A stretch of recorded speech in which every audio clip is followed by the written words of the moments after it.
हमें यहाँ 3 साल पहले का दृश्य दिखाया जाता है, जहाँ एक आइलैंड पर हलचल हो रही होती है। तब वहाँ एक सोल्जर अपने कैप्टन से कहता है, क्या हम उनकी मदद नहीं करेंगे? तब कैप्टन कहती है, तुम्हें भी पता है कि हम इसमें कुछ नहीं कर सकते क्योंकि हमारे हथियार उनके सामने बेकार हैं, तो इसलिए हमें इस सिचुएशन को उन हंटर्स पर ही छोड़ देना चाहिए। और यहाँ आइलैंड पर बहुत सारे हंटर्स बहुत बड़ी बड़ी चींटियों के साथ लड़ रहे होते हैं। अगर हमने इन्हें यहाँ से जाने दिया तो सब कुछ खत्म हो जाएगा, तो इसलिए सभी लोग इन्हें यही रोकने की कोशिश करो। और तो हम देखते हैं कुछ हंटर्स अपनी मैजिकल पावर से उन चींटियों पर हमला कर देते हैं, पर उन चींटियों पर उनके हमले का कोई असर नहीं होता। और तब वो उन सभी हंटर्स पर हमला कर देती है और उन्हें खाने लगती है। तब एक पर्सन सोचता है, लगता है अब मेरा अंत आ चुका है। और तभी वहाँ एस क्लास हंटर मीन आकर उसे बचा लेता है और अपनी हीलिंग पावर से उसके सारे जख्मों को ठीक कर देता है। और तभी कुछ चींटियां उस पर हमला कर देती हैं, पर उसका साथी यूनसॉक उसे बचा लेता है। और तब यूनसॉक और योनहो मिलकर वहाँ पर बची बाकी चींटियों को हरा देते हैं। तब बाकी हंटर्स उन एस क्लास हंटर्स को देखकर बहुत ज्यादा खुश हो जाते हैं। तब यूनसॉक कहता है, मिन, इस बार तुम कुछ ज्यादा ही जल्दी आगे बढ़ गए। मुझे माफ कर देना, पर मैं कुछ जाने बचाना चाहता था और वैसे भी मुझे पूरा भरोसा था कि तुम तो मुझे बचा ही लोगे। और तभी हम देखते हैं वहाँ पर एक बड़ी सी व्हाइट कलर की चींटी हमला कर देती है। और तब योनहो और यूनसॉक उस चींटी के साथ लड़ने के लिए आगे बढ़ने लगते हैं। तब यूनसॉक उस चींटी पर अपनी लाइटनिंग से हमला कर देता है और योनहो उस चींटी के दांतों को तोड़ देता है और उसके बाद उसी के दांत को उसके शरीर के आर पार कर देता है, जिससे वो मर जाती है। और तभी हम देखते हैं वैसे ही व्हाइट कलर की और भी बहुत सारी चींटियां उनके ऊपर हमला करने आ रही होती है। तब योनहो कहता है, लगता है अब तो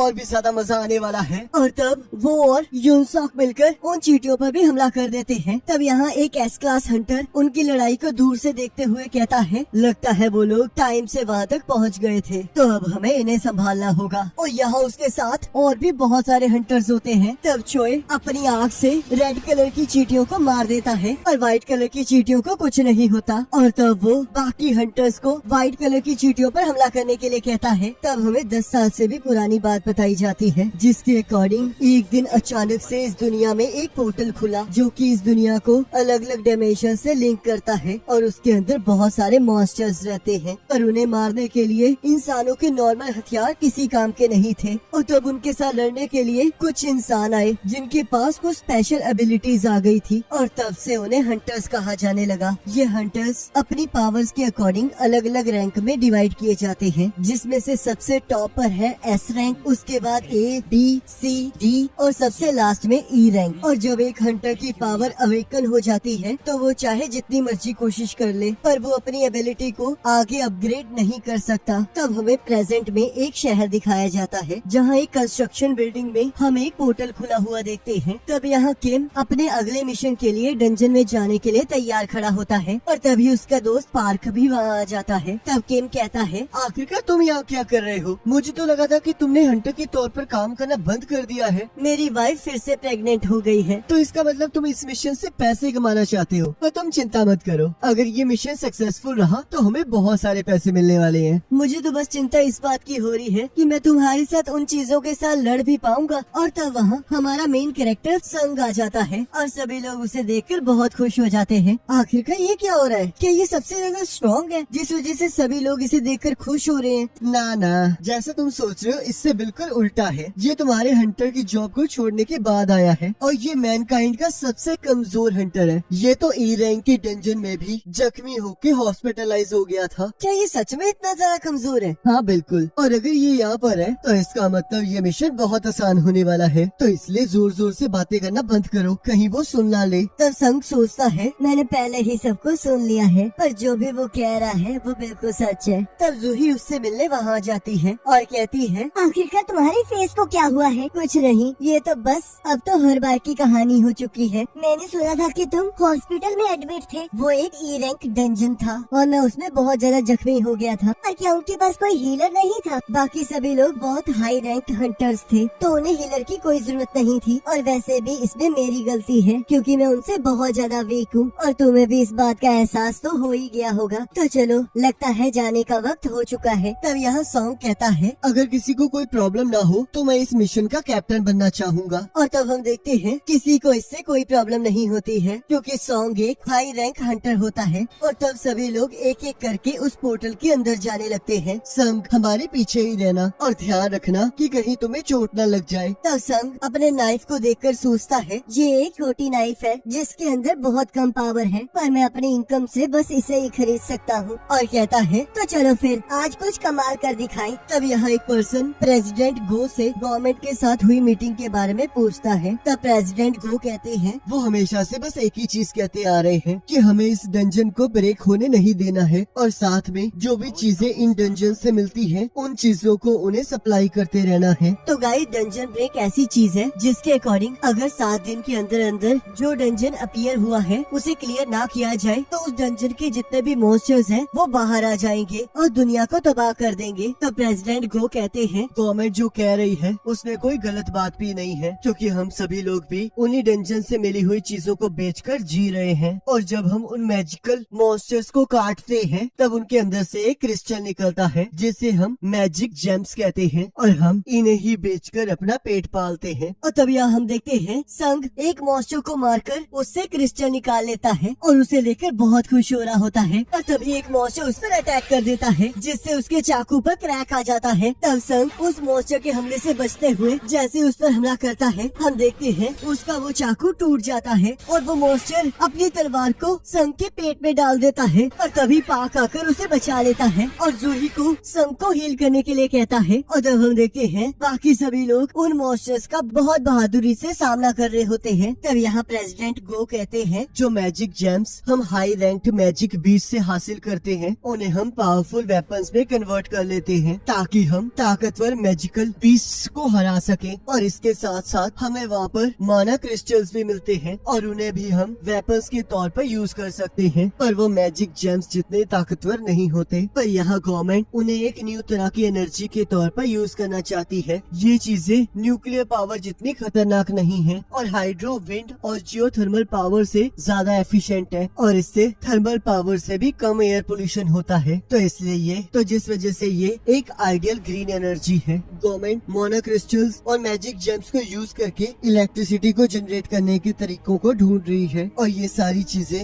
हंटर्स के द्वारा लाई हुई चीजों पर डिपेंड करती है। तो इसलिए हंटर्स बहुत ज्यादा इम्पोर्टेंट है। तब यहाँ वो हंटर्स उस डंजन के बॉस को हरा देते हैं। तब जूही संग से कहती है, आखिरकार तुम हंटर क्यों बनना चाहते हो? किसी दिन देखना तुम्हें इस वजह से जरूर कुछ हो जाएगा। तुम्हें इस बार बहुत ज्यादा चोट लगी है। तब संग सॉरी मांगता है और जूही उस पर बहुत ज्यादा गुस्सा होती है। और तब यहाँ सभी लोग मैजिक जेम्स और मोना क्रिस्टल्स को इकट्ठा कर रहे होते हैं। तब संग सोचता है, तो आखिरकार ये खत्म हो ही गया, पर इन सब से मैं बस एक क्लास जेम ही हासिल कर पाया। क्या मैं इसके लिए अपनी जिंदगी खतरे में डाल रहा था? और तभी उन्हें एक केव दिखाई देती है। तब एक पर्सन कहता है, क्या ये एक डबल डंजन है? मैंने इसके बारे में काफी कुछ सुना है। तब एक लड़की कहती है, शायद तुमने सही कहा है, क्योंकि चाहे हमने इस डंजन के बॉस को हरा दिया है पर फिर भी ये डंजन अभी तक क्लोज नहीं हुई है। तब किम कहता है, तो शायद हमें इस केव के अंदर और भी काफी सारी चीजें मिल सकती हैं। तब सॉन्ग कहता है, हमें इस सिचुएशन में हंटर्स एसोसिएशन को रिपोर्ट करनी चाहिए और उनके इंस्ट्रक्शंस के अकॉर्डिंग काम करना चाहिए। तब किम कहता है, तो क्या आप ये कहना चाहते हो कि जो हंटर्स हमारे बाद आएंगे हम बाकी बची चीजें उनके लिए छोड़ दें? तब पाक कहता है, ये बस एक डी रैंक डंजन है तो इसलिए हमें आगे बढ़ते रहना चाहिए। इसकी वाइफ प्रेग्नेंट है और यहाँ तो बहुत कम मोना क्रिस्टल्स हैं, तो इसलिए हमें आगे बढ़ते रहना चाहिए। तब सॉन्ग कहता है, मैं तुम्हारी बात से सहमत हूँ, पर ये बात भी सच है कि इसके आगे कोई अननोन खतरा हमारा इंतजार कर रहा हो सकता है। तो चलो फिर वोट करते हैं। और तब हम देखते हैं वोट जाने और ना जाने के बीच में टाई हो जाता है। तब सॉन्ग कहता है, अब बस संग ने ही वोट नहीं दिया है, तो बताओ तुम क्या करना चाहते हो? तब संग सोचता है, मैं जानता हूँ कि ये डी रैंक डंजन मेरे लिए बहुत ज्यादा मुश्किल है, पर मेरे फादर के गायब होने के बाद मैं ही हूँ जो कि अपनी फैमिली के लिए पैसे कमा रहा है। मेरी माँ इस टाइम हॉस्पिटल में है और मेरी बहन को कॉलेज जाना है, तो उसके लिए मुझे पैसों की बहुत ज्यादा जरूरत है। और तब वो अंदर जाने के फेवर में वोट करता है। और तब हम यहाँ देखते हैं एक जगह पर एक ब्लैक क्रिस्टल की मदद से सभी हंटर्स को उनकी पावर्स के अकॉर्डिंग रैंक्स में बांटा जा रहा होता है और बाहर अलग अलग एजेंसीज उन हंटर्स को हायर करने के लिए उन्हें कन्विंस कर रही होती है। तब यहाँ एक पर्सन चोई को बताता है कि हमारे एसोसिएशन में एक बी रैंक हंटर और 2 सी रैंक हंटर्स ज्वाइन करने के लिए मान चुके हैं और सब कुछ बहुत आराम से चल रहा है। तब चोई कहता है, तुम बहुत अच्छा काम कर रहे हो, तो इसलिए अगर तुम्हें कोई भी टैलेंट दिखाई दे तो उसे बिना कुछ सोचे समझे रिक्रूट कर लो। पर मुझे लगता पता नहीं है कि हमें चार जैसी कोई हंटर मिलेगी। और तब यहाँ शहर में दो लोग किसी लेडी का पर्स लेकर भाग जाते हैं और हम देखते हैं तभी वहाँ चा आ जाती है और उन दोनों चोरों को सबक सिखाती है और उनसे उस लेडी का बैग भी ले लेती है। तब सभी लोग उसे देखकर बहुत खुश हो जाते हैं और वो बढ़ती हुई भीड़ को देखकर वहाँ से चली जाती है। और यहाँ हम देखते हैं सभी लोग केव के अंदर जा रहे होते हैं। तब एक पर्सन कहता है, बॉस के हार जाने के बाद ये पोर्टल्स 1 घंटे के अंदर अंदर बंद हो जाते हैं और हम लोग यहाँ पर पिछले 40 मिनट से चल रहे हैं, तो इसलिए अब हमारे पास सिर्फ 20 ही मिनट बाकी है। तब संग जूही से कहता है, मुझे माफ कर देना कि मेरे वोट की वजह से तुम्हें भी यहाँ अंदर आना पड़ा। क्या तुम ठीक हो? आखिरकार कोई इस हालत में ठीक कैसे हो सकता है? क्या तुम्हें एहसास भी है कि अगर वो तुम पर थोड़ा और ऊपर वार कर देता तो तुम उसी टाइम मारे जाते? मैंने बड़े ही मुश्किल से तुम्हारे जख्मों को ठीक किया है और देखो तुम तो पागलों की तरह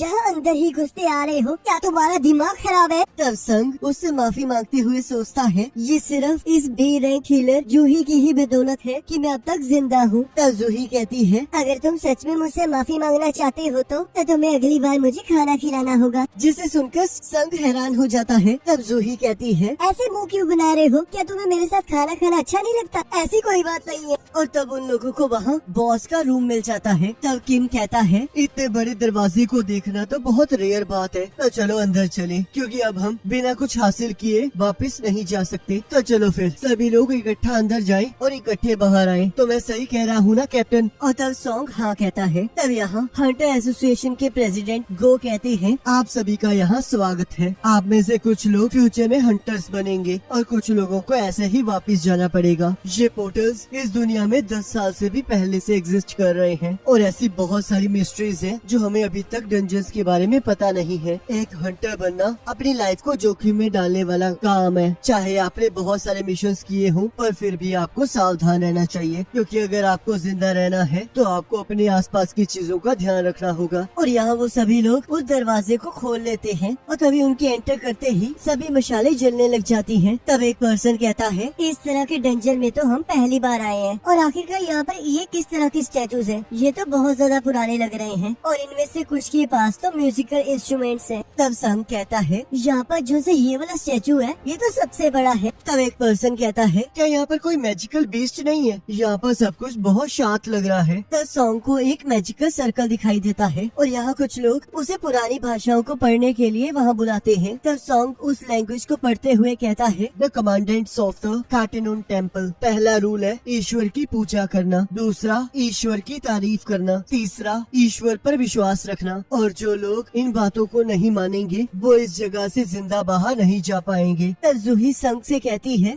वहाँ देखो वो बड़े वाले स्टैचू की आंखें अभी अभी हिली थी और वो हमारी तरफ देख रही थी। ये तुम क्या कह रही हो? मुझे लगता है तुम्हें कोई वहम हुआ है। और तभी हम देखते हैं उस रूम का दरवाजा बंद हो जाता है। क्या हम यहाँ पर फंस चुके हैं? तब एक पर्सन कहता है, इसी वजह से मैं यहाँ पर नहीं आना चाहता था। ये इसलिए हो रहा है क्योंकि तुम लोगों ने इस डंजन को कुछ ज्यादा ही आसान समझ लिया था। हमें तो यहाँ पर आना ही नहीं चाहिए था। मैं यहाँ से वापस जा रहा हूँ और अगर तुम्हें कोई खजाना मिलेगा तो तुम उसे आपस में बांट सकते हो। तो इसलिए अलविदा। और तभी हम देखते हैं जैसे ही वो उस दरवाजे को हाथ लगाता है, उस दरवाजे का पहरेदार उसे मार देता है, जिसे देखकर सभी लोग डर जाते हैं। और एक पर्सन कहता है, क्या हमें इससे लड़ना पड़ेगा? तब संग सोचता है, जो अभी अभी मरा है आखिरकार उसका रैंक क्या था? पर अब इससे कोई फर्क नहीं पड़ता क्योंकि वो मेरे जैसे ई रैंक हंटर से तो ताकतवर ही होगा। और फिर भी वो पलक झपकते ही मारा गया। ये तो बहुत अजीब है। क्या ये सच में एक डी रैंक डंजन है? क्या यहाँ पर ऐसे क्रिएचर्स होने भी चाहिए थे? तब सॉन्ग कहता है, अगर ये स्टैचू यहाँ से मूव कर सकता है तो इसका मतलब बाकी भी कर सकते हैं। तब संग उस बड़े वाले स्टैचू की आंखों की तरफ देखने लगता है और हम देखते हैं उसकी आंखें अचानक से उसे देखने लगती हैं। तब संग हमें बताता है, मैं पहले भी जिंदगी और मौत की सिचुएशन में फंसा हूँ। मैं अपने पहले ही रेड मिशन में अपनी टीम से अलग हो गया था और मुझ पर एक ई रैंक मैजिक बीस्ट ने हमला कर दिया था, जिस वजह से मैं काफी हफ्तों तक हॉस्पिटलाइज्ड रहा। एक बार तो मैं एक भूल भुलैया में फंस गया था जहाँ पर मुझे काफी टाइम तक खाना भी नहीं मिला था। मेरे लिए लो रैंक डंजन भी जिंदगी और मौत के समान है। हंटर्स मैजिक जेम से कमाए हुए पैसों को एडवांस्ड वेपन को खरीदने के लिए यूज करते हैं ताकि वो